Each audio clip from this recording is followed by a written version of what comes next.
अब next episode में दिखाया जाता है किसी राज्य के बारे में। चेंगवुन और उसका दोस्त और स्कॉट लीडर तीनों खड़े होते हैं और जो व्यक्ति सामान लाया हुआ होता है उससे चेंगवुन बोलता है कृपया इस तरफ आइए, और स्कॉट लीडर उससे बोलते हैं thank you for the kindness, आपके आने के लिए बहुत बहुत थैंक यू। वहाँ पर एक आदमी बोल रहा होता है मेरे मास्टर, मैं बेक कबीले की स्कॉट एजेंसी से लोगों को लाया हूँ। तब वह उससे बोलते हैं ओह ठीक हुआ कि तुम सही सलामत यहाँ पहुँच गए। फिर मास्टर स्कॉट लीडर से बोलते हैं आप सुरक्षित पहुंच गए हैं। जंगसिंग ट्रेडिंग कंपनी के जोंग इंगोल बोलते हैं यह लॉर्ड सियो योंगयोन हैं जो हल्बोई के deputy minister of the ministry personal हैं, जो बहुत ज्यादा आगे बढ़े थे अपनी अच्छी रैंक पर। स्कॉट लीडर अपना इंट्रो देते हुए मैं बेक हूँ फ्रॉम संगयान स्कॉट एजेंसी का लीडर। फिर वह आदमी अपना इंट्रो देता है, बोलता है मेरा नाम जो है योंगयोन है। जोंग से आपके बारे में मैंने बहुत कुछ सुना है। अब यहाँ के सीन पे बेक और जोंग इंग्योल को दिखाया जाता है। जो बेक होते हैं वो बहुत ही ज्यादा एक्सीलेंस और एजुकेटेड पर्सन होते हैं और इनके एरिया में इनकी बहुत एक्सीलेंस रेपुटेशन होती है। इनके एरिया में जो इनकी स्किल्स हैं वो सबसे बेस्ट है यहाँ पर। इसलिए अगर आपको कभी किसी ऐसे व्यक्ति को जरूरत हो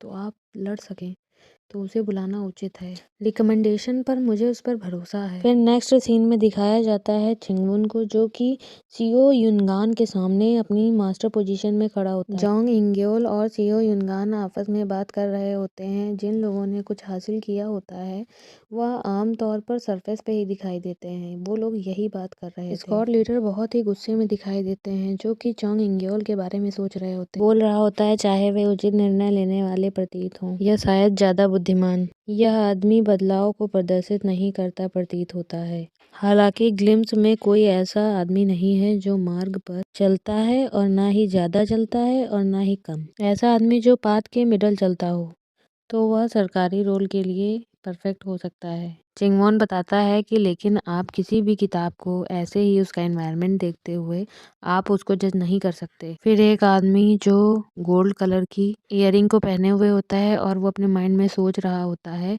कि कोई ऐसा आदमी है जो प्रूव कर सकता है कि उसके बाद वो उसके ठीक बगल में है। फिर जोंग इंग्योल को कहता है वह ऐसे मुस्कुरा रहा है जैसे उसने अपने जीवन में कभी किसी को साप नहीं दिया, लेकिन यह स्पष्ट है कि वह अंदर से अलग है। जोंग इंग्योल जानता है कि लॉर्ड सेओ जो हैं वो मेरे ग्रैंडफादर जो थे उनकी प्रशंसा करते थे। फिर चिंगबुन जो होता है वो सोच रहा होता है इसलिए बेक कबीले स्कॉट एजेंसी में जो ड्राइंग है वो मेरे दादाजी के संबंध में रखती है। फिर जोंग इंग्योल जो होते हैं वो स्कॉट लीडर और चिंगवॉन से बोल रहे होते हैं कि लेकिन मुझे यहाँ मेंगुन स्कॉट एजेंसी से लोग नहीं दिख रहे हैं। जोंग इंग्योल जो होता है वह चिंगवॉन से बोल रहा होता है हाँ कुछ तो बात है। फिर जो चिंगवॉन होता है वो सोच रहा होता है दिस बास्टर्ड। चिंगवॉन स्कॉट लीडर के पीछे से आ रहा होता है और बोल रहा होता है अरे मुझे इसके बारे में कुछ बात करनी है इससे पहले कि मेंगुन स्कॉट एजेंसी हमारे साथ जुड़ सके। हमें प्रॉपर वो चीजें नहीं पता हैं। अननोन क्रूर जानवर हमले से उनका पूरी तरह सफाया हो गया, स्कॉट लीडर बोल रहे होते हैं। सीओ युंगान कहते हैं दिस इज ट्रू। जोंग इंग्योल को भी कुछ समझ नहीं आ रहा होता है। जोंग इंग्योल बोलते हैं पूरी तरह से तो खत्म हो गया। आप कहते हैं यह सौभाग्य की बात है कि बेक कबीले स्कॉट एजेंसी को नुकसान नहीं हुआ, लेकिन आपको सच में कोई भी अंदाजा नहीं है कि वे जानवर क्या थे। स्कॉट लीडर सोचकर बोल रहे होते हैं वह मुझसे होंग्यू संप्रदाय कहने की उम्मीद कर रहा है ना। अगर लॉर्ड सेओ यह सुनकर होंग्यू संप्रदाय के बारे में नकारात्मक धारणा लेकर चलते जाते हैं तो यह उनके लिए जीत होगी। जोंग इंग्योल बोलते चालाक बूढ़ा आदमी, मैं उसे वह कभी नहीं दे सकता जो वह चाहता है। स्कॉट लीडर अब जब काम हो गया है तो मैं धीरे धीरे इस पर गौर करूंगा। और जोंग इंग्योल मुंह खोल कर चिल्लाते हुए हाँ हमें यही करना चाहिए, हमें प्रॉपर उन जानवरों को ढूंढना ही होगा। फिर सोच रहे होते हैं कितना अहंकारी, अंत तक भी वह हैंगवोल संप्रदाय को उल्लेख नहीं करे। मुहू और चिंगवॉन बोल सोच रहे होते हैं इस बूढ़े आदमी ने तो हद पार कर दी। जोंग इंग्योल बोलते हैं लेकिन यह मेरी रिक्वेस्ट से हुआ, मैं उनके लिए सब कुछ करूंगा। चिंगवॉन स्कॉट लीडर बोलते हैं यह राहत की बात है और सोच रहे होते हैं और मुस्कुरा रहे होते हैं। ये वो स्माइल है जब मलीहो तब देता है जब वह किसी को धोखा देने वाला होता है। फिर यहाँ पे राज्य का सीन दिखाते हुए नदी के किनारे तो महल के अंदर मीटिंग चल रही होती है और बोलते हैं मास्टर बेक आप क्या कहना चाहते हैं। सीहू और स्क्वाड लीडर बैठकर सोच रहे होते हैं। सीहू स्क्वाड लीडर से बोल रहा होता है फादर फादर जल्दी से बोलो, और वह स्क्वाड लीडर को थैले में कुछ दिखा रहा होता है। सामने इंसान को सोच रहा होता है और उसके अंदर बहुत ही चमकदार सा मोती दिखाई देता है जो कि टेबल पर रखा हुआ होता है और बहुत ही शाइन कर रहा होता है। ये वो सामान नहीं है जो डिलीवर करने के लिए बोला था। अगर यह किसी का नहीं है, मेरे बेटे ने कहा कि वह इसे रखना चाहेगा, लेकिन ऐसा लगता है कि ये आपका है ना लॉर्ड जॉन्ग। फिर वो हंसते हुए बोलते हैं हाँ हाँ वो आप इसे नकार नहीं सकते ना स्क्वाड लीडर।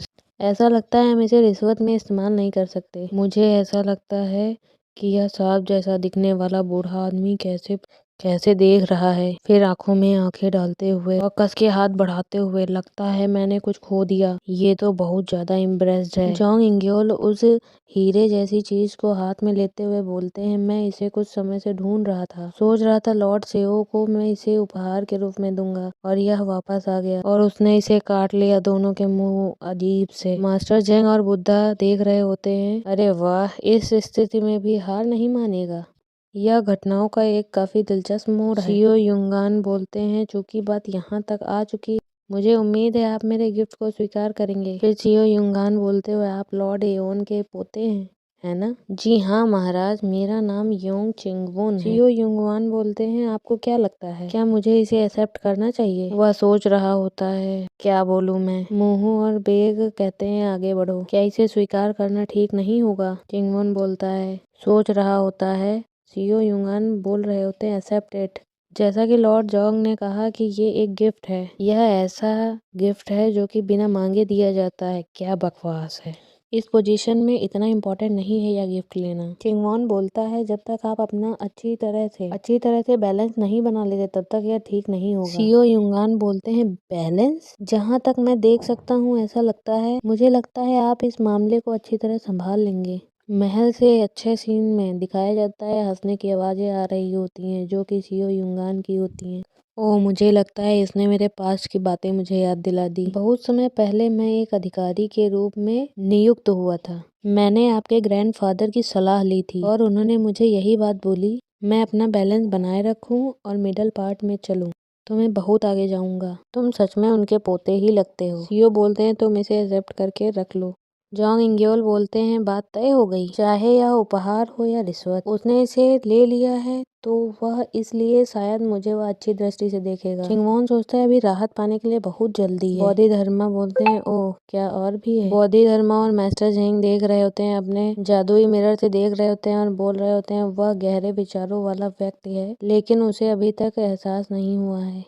मुझे उसके पिता ने सचमुच चौंका दिया। सीओ बोलते हैं वैसे मुझे इसके लिए माफी मांगनी चाहिए। मिस्टर जोंग बोलते हैं कोई जरूरत नहीं है, मुझे शर्म आ रही है। जोंग इंग्योल बोलते हैं नहीं ऐसा नहीं है, यह इसलिए है क्योंकि मैंने इसे एक्सेप्ट नहीं किया। अगर मैं कुछ संभालता हूँ तो मास्टर जोंग के लिए कुछ अच्छा नहीं होगा। फिर सोचकर बोलता है क्या लोग इसे देखकर रिश्वत नहीं कहेंगे? सीओ और जोंग इंग्योल बोल रहे होते हैं मुझे अपनी भी सावधानी बरतनी होगी, इसलिए इन फ्यूचर जब भी the ministry of personal affairs ही देखूं। सीओ युंगान बोलते हैं मुझे आपके साथ थोड़ा और सख्त होना पड़ सकता है। लॉर्ड जोंग वह बड़ी खराब हंसी से, बहुत गंदी हंसी से दिख रहे होते हैं हंसते हुए। इसका कोई उपाय नहीं है ना? और टेबल पर डायमंड जैसा मोती रखा हुआ था। प्रभु मैं अब विदा लेता हूँ। और वह आदमी जा रहा होता है। लॉर्ड जोंग क्या आप अभी जा रहे हैं? फिर बोलते हैं वे सड़े हुए कमीने, उनकी हिम्मत कैसे हुई मेरा मजाक उड़ाने की। मास्टर जोंग थर्राते हुए बहुत गुस्से में बोलते हैं इसे 4000 नहीं 10,000 बार चुकाओ।